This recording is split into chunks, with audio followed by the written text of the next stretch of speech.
Alors, celle à qui je lève mon chapeau aujourd'hui, c'est une femme d'affaires de plus en plus connue au Québec. C'est une émission de télévision qui l'a fait connaître, Danielle Henkel, qui décide de se retrousser les manches et n'a pas peur d'aller devant une commission parlementaire pour dénoncer le pouvoir démesuré des syndics dans les ordres professionnels. Puis je vais vous dire qu'elle est quand même assez vitriolique.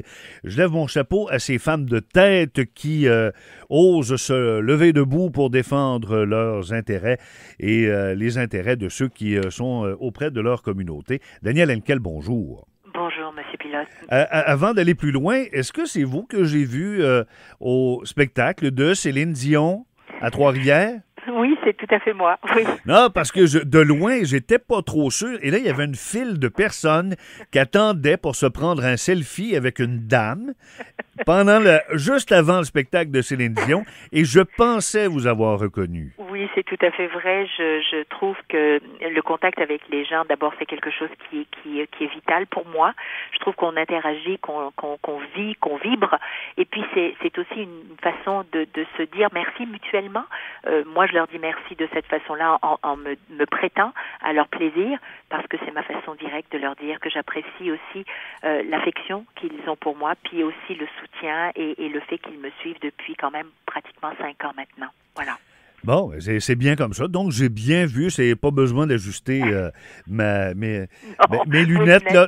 Non, tout est parfait. Oui, parce qu'à un certain moment, je me disais, j'avais quasiment, pas honte, mais j'étais mal à l'aise parce que les gens ont commencé à crier Daniel. Je me suis dit, mais là, c'est Céline, c'est pas Daniel. J'ai trouvé ça vraiment adorable. Puis ça venait beaucoup des jeunes, donc je trouve ce qui est quand même qui me touche beaucoup, c'est que c'est tout âge confondu, et c'est ce qui est important. Ça veut dire que le message ou les valeurs mutuelles n'ont pas d'âge, elles sont universelles. Je vous lève mon chapeau aujourd'hui parce que, Mme Henkel, vous êtes allée devant le gouvernement du Québec pour dire « assez, c'est assez ». Il faudra mettre un jour ou l'autre un terme aux abus de pouvoir des syndics. Que voulez-vous exactement?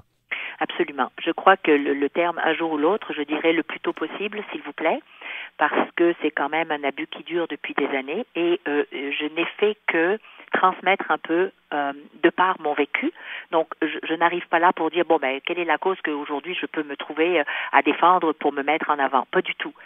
Ça a pris des mois, des années, où nous nous sommes retrouvés dans une situation, le laboratoire LSIA, donc pour les intolérances alimentaires, qui existe, je le rappelle, depuis 10 ans, qui est dans les règles de l'art, qui est reconnu par Santé Canada, etc., et j'en passe, qui a fait un travail énorme, phénoménal, et qui d'un jour ou l'autre, il y a à peu près 2 ans, on commence à recevoir des lettres où on ne nous dit pas pourquoi, mais on nous dit qu'on est sous enquête, pas nous, mais qu'un de nos professionnels, qui est le directeur du laboratoire, spécialiste scientifique, biochimique, qui fait partie de l'ordre, qui est président d'un comité sur l'ordre des chimistes, et qui aujourd'hui, à qui on a demandé, qui est la sommité dans le domaine, on lui demande de donner 2 conférences sur le sujet par son ordre, mais qui subitement, il reçoit une lettre d'un syndic qui lui dit qu'il est sous enquête, mais on ne sait pas pourquoi. Donc, on a attendu, mais après 2 ans.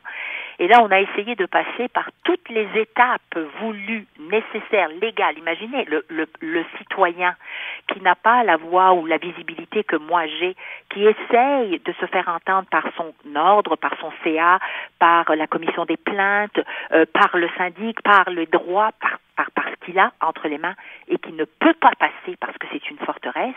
Il y a quelque chose qui n'est pas normal. Et vous dites, exemple, l'UPAC doit obtenir certains mandats. Mais bien sûr. Lorsqu'elle fait des interventions, vous dites que les syndics devraient obtenir les mêmes mandats. Mais écoutez, à tout pouvoir, il doit y avoir un contre-pouvoir. Sinon, on ne parle pas de justice, on ne parle pas de démocratie, on ne parle pas de transparence. Je défends la transparence. Je dis, si nous avions quelque chose à nous reprocher, si vous avez quelque chose à nous reprocher, mais dites-nous-le. venez nous voir. On a demandé à discuter, on a demandé à comprendre. On nous a refusé le dialogue. Donc, je n'avais plus le choix que de me servir de cet exemple, et je ne suis pas la seule, parce que j'ai fait quand même le tour. J'ai eu des concertations, j'ai demandé à d'autres professionnels, j'ai demandé à d'autres citoyens. C'est hallucinant. On ne leur donne aucune information, puis les gens baissent les bras, se font fermer des entreprises, perdent leur job, se font jeter, discréditer, mais ils n'ont pas les moyens de se défendre. On n'a pas cette contrebalance ou ce pouvoir que l'on remet pour dire à un syndic qui doit, et je le répète, qui doit rester indépendant parce qu'il doit faire son travail, mais il ne peut en aucun cas abuser de ce pouvoir. Il faut que, ce que j'allais dire, c'est qu'il faut qu'il y ait quelque part une structure, un comité qui est déjà en place. On ne demande pas de refaire ou de dépenser de l'argent. On dit, il y a déjà une structure qui s'appelle le comité des plaintes ou des révisions des plaintes qui est déjà bien huilée. Donc, ça prendrait des citoyens expérimentés sur ces comités-là qui vont totalement indépendants, qui n'ont pas d'emprise, que le syndic n'a pas d'emprise sur eux, que le CA n'a pas d'emprise sur eux, qui arrivent et qui disent, OK, comment se fait-il que ce dossier n'est pas fermé, par exemple? Comment se fait-il que nous avons reçu 3 plaintes d'un professionnel ou d'un citoyen sur ce dossier? J'aimerais que vous nous expliquiez. Il doit y avoir quelqu'un qui soit un genre de veille, une veille déontologique. Ouais, en terminant, Mme Henkel, pensez-vous, là, vous êtes allé devant le gouvernement, pensez-vous que ça va changer des choses? Est-ce que vous seriez entendu? Est-ce que vous avez espoir que d'ici quelques années, ça se règle? Ou ça va passer comme bien d'autres dossiers sous le radar, que ça risque de se retrouver sur une petite tablette à quelque part? Alors, je vais me permettre de vous dire d'abord à vous, cher Monsieur Pilote, merci. Merci d'avoir fait cette entrevue, parce que ça va commencer par les médias. Les médias doivent maintenir cette pression parce qu'on veut des réponses. Vous représentez la société, on est d'accord?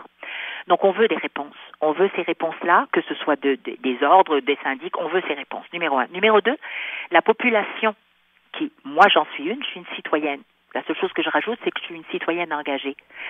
Que nous demandions, que nous mettions suffisamment de pression. Vous savez, il y a des ordres, il y a des associations qui défendent les citoyens. Qu'on se soulève et qu'on demande des comptes. Numéro 2. Et numéro 3, je suis une optimiste. Je ne porte pas de lunettes roses, j'arrête pas de le dire, je suis réaliste et optimiste.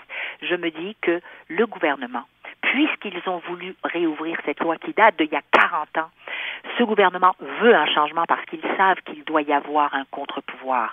Alors, on leur a donné hier des recommandations simples, non coûteuses, qui vont éviter les judiciarisations non nécessaires.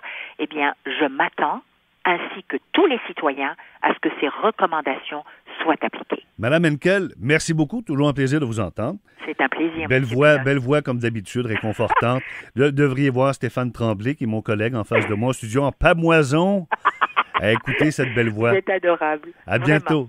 Merci. Au revoir. Au revoir, monsieur. Voilà, vous avez entendu Danielle Henkel, la fameuse dragonne, femme d'affaires redoutable au Québec, qui est allée en commission parlementaire à Québec proposer que des mesures pour qu'à la fin, les syndics évitent et soient tenus à respecter certaines règles et évitent ainsi une dérive ou encore des abus de pouvoir. À Robert Pilote. Hello? Composez le 376-1069. C'est de survivre au lieu de vivre. C'est le système D qui embarque. Moi, personnellement, je vais au Noël du pauvre et aux artisans de la paix pour avoir suffisamment de nourriture puis quelques cadeaux. C'est sûr que parfois, ça l'affecte le mental. C'est certain parce que, là, tu sais, quand tu sais pas comment tu vas manger, quand tu sais pas comment tu vas arriver, quand tu sais pas comment tu vas payer ton loyer, tu sais. Puis aussi, tu sais, mettons, l'Hydro-Québec, t'as peur qu'il te coupe, et c'est des bouts de rochants, là. Prochain dossier, la pauvreté à Trois-Rivières. Vous l'avez peut-être entendu ce matin. Stéphane Tremblay, salut. Dans l'émission de Catherine Gaudreault, l'émission du matin, dossier sur la pauvreté. Trois-Rivières va faire l'objet d'une étude. Juste avant de parler de l'étude, je veux dire pourquoi, justement, je suis en admiration envers Mme Henkel. C'est que c'est une dame, effectivement, qui est très jolie, c'est une femme articulée, mais c'est une femme... Riche. qui arrivent de loin aussi. Non, mais les riches, Oui. mais elle est commencée vraiment en bas de Elle l'échelle. n'a pas volé à personne. Et ça démontre justement que tout le monde peut espérer avoir un avenir meilleur. Et en parlant d'avenir meilleur, on parle de pauvreté à Trois-Rivières. Effectivement, la ville de Trois-Rivières a été choisie par le gouvernement du Canada pour faire une étude sur la pauvreté. C'est la seule ville au Québec qui a été choisie. Les 5 autres villes, il y en a 6 au total, sont tous dans l'Ouest canadien. Le portrait de Trois-Rivières. 1900-1925, ça va très, très bien. C'est l'essor économique, 6 grandes industries, papier et textile qui s'installent à Trois-Rivières. On dit même que c'est la capitale mondiale du papier. Dans les années 60, le secteur tertiaire remplacé tranquillement par le secteur manufacturier.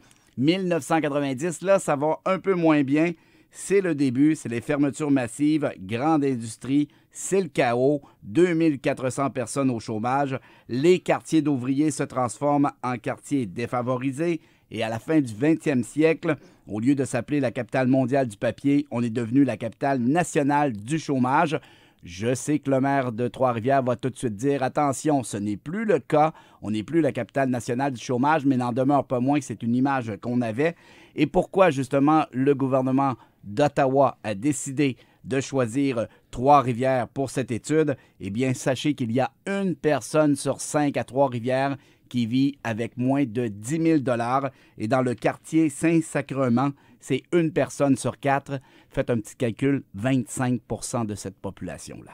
Ça, ce sont des chiffres que tu as obtenus. On verra bien comment est-ce que sera menée cette étude, puis éventuellement, on aura plus d'informations sur ces populations qui vivent avec pas beaucoup d'argent. Donc, tout de suite en réaction, tu l'as introduit un peu, le maire de Trois-Rivières, Yves Lévesque. Bonjour, M. Lévesque. Bon midi, Robert. Alors, de voir que votre ville a été retenue pour faire l'objet d'une étude nationale sur la pauvreté, ça vous fait quoi?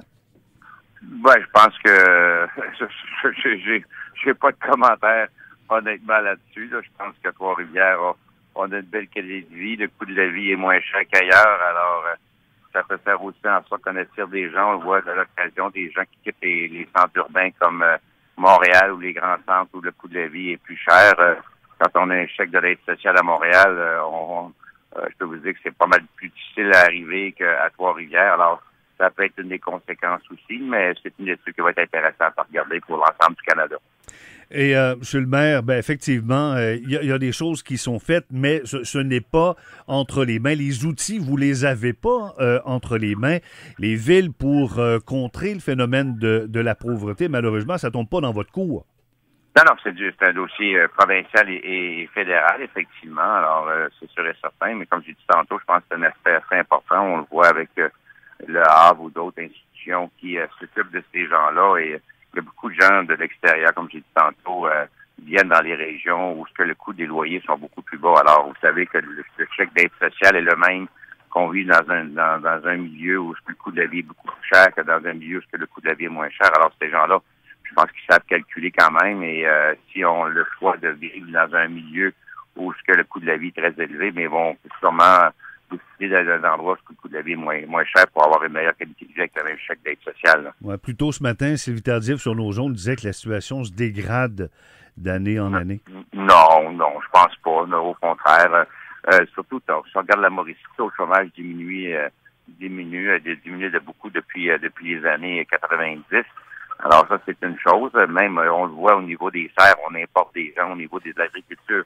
On doit importer des gens de l'extérieur pour travailler. Alors là, on a un problème. Je pense qu'il faut se poser des questions.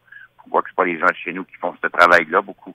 Parce qu'on sait qu'il y a des gens qui sont sur l'aide sociale, qui sont aptes à travailler. On voit que le gouvernement a mis en place une nouvelle stratégie pour inciter les gens à faire du travail. Le problème qu'on a présentement, c'est que c'est le salaire minimum comparativement avec tout ce que vous savez, ce salaire minimum, vous travaillez, vous êtes obligé de vous faire transporter soit en autobus ou par un transport, quel que soit le transport, ça coûte de l'argent. Alors, souvent, ça incite certaines personnes qui sont capables de le faire, de ne pas le faire. Alors, je pense qu'il faut revoir notre système dans son ensemble et faire en sorte d'avoir quelque chose là, d'intéressant pour les gens qui sont capables de travailler aussi. Monsieur le maire, j'ai entendu dire entre les branches, et là, on va changer de dossier.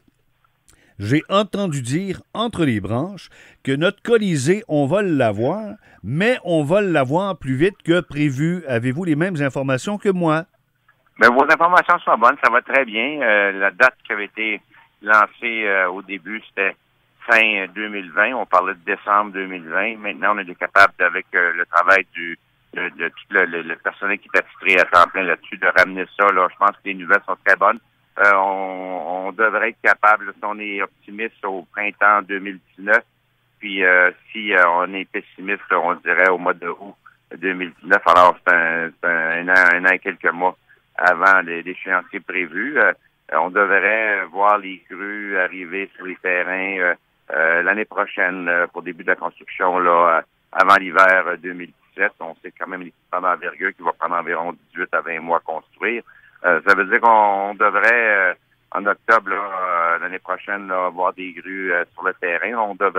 On devrait donner un contrat bientôt là, au niveau des architectes au niveau, on passe ça un PFP là, un genre de déterminer le concept un peu les besoins et après ça un appel d'offres pour le projet clé en main. On devrait donner le contrat là au plus tard là à la fin de l'année, je crois, pour le projet se passe parce qu'après ça on fait pour faire les plans des devis.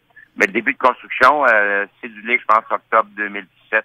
Ouverture printemps 2019, automne 2019 au plus tard pour la saison. On va être prêt pour la saison de hockey en 2019. Alors, c'est une très bonne nouvelle. Bon, ça va nous prendre une équipe, là. Ça presse. Ça nous prend une équipe pour meubler ça, là, ce nouveau Colisée. Ah ben, à partir du moment qu'on aura le Colisée, tout est possible, Robert. Tout va être possible. Ça avance-tu, ce dossier-là? Ben, je pense que ça relève pas de la ville. Alors, est-ce qu'il y a des gens écoutez, je le sais que ça relève pas de la ville, mais vous avez des antennes partout, là. Tu sais, vous êtes tentaculaire, monsieur le maire. Robert, le junior majeur du Québec a quitté le Québec dans les années passées, revient au Québec. Hein. On a vu des équipes, c'est un peu bizarre de dire qu'on avait cette équipe junior majeure du Québec. Il y avait des équipes aux États-Unis, il y avait des équipes dans les autres provinces. Je pense qu'il y avait, à un moment donné, on se demandait s'il y avait plus d'équipes à l'extérieur du Québec qu'au Québec. Pourtant, c'est le junior majeur du Québec. Et là, on voit les équipes revenir au bercail, comme on pourrait dire. Et c'est sûr que Trois-Rivières avait une équipe auparavant. Moi, je pense personnellement que ce serait un atout d'avoir une autre équipe dans la région, comme on voit ailleurs. Ça baisse les coûts d'opération, mais ça ramène vraiment la raison d'être du junior majeur du Québec, d'avoir des équipes au Québec dans des amphithéâtres qui sont modernes et vraiment extraordinaire. On va-t-il en avoir une? Robert, je pense que forcément qu'on aura l'amphithéâtre, toutes les possibilités sont là. C'est sûr qu'il y a de l'intérêt. Je te mentirais de te dire qu'il n'y a pas d'intérêt. Merci beaucoup. Hey, merci, bye-bye. Yves Lévesque, le maire de Trois-Rivières, à 13h03. Donc, le maire, pour résumer ce qu'il a dit, pauvreté, pas plus. Il n'est pas vraiment d'accord avec Sylvie Tardif qu'ailleurs. Pour ce qui est de l'amphithéâtre, un petit scoop qu'on a eu, là, on a fait confirmer une rumeur selon laquelle notre Colisée, on l'aura un an et quelques plus tôt. Tu dois être content, toi, Serge Larry, ton Colisée, ton équipe, ton sport. Ouais, mais tu sais, je suis un grand nostalgique. J'aime tellement l'actuel Colisée. Non, ça paraît, ça, c'est une bonne nouvelle. Ben oui, c'est ça, c'est une maudite bonne nouvelle. En guise de conclusion, mon cher Stéphane? Tout simplement pour dire aux gens qui veulent écouter l'entrevue que j'ai réalisée avec une mère monoparentale, 3 enfants qui vit justement d'aide sociale, donc qui vit dans la pauvreté, 1069.ca. Et profitez-en d'ailleurs pour aller cliquer sur l'onglet « Le recherchiste ». Si vous avez une histoire à nous raconter, écrivez-moi et ensemble, on pourra dénoncer votre situation.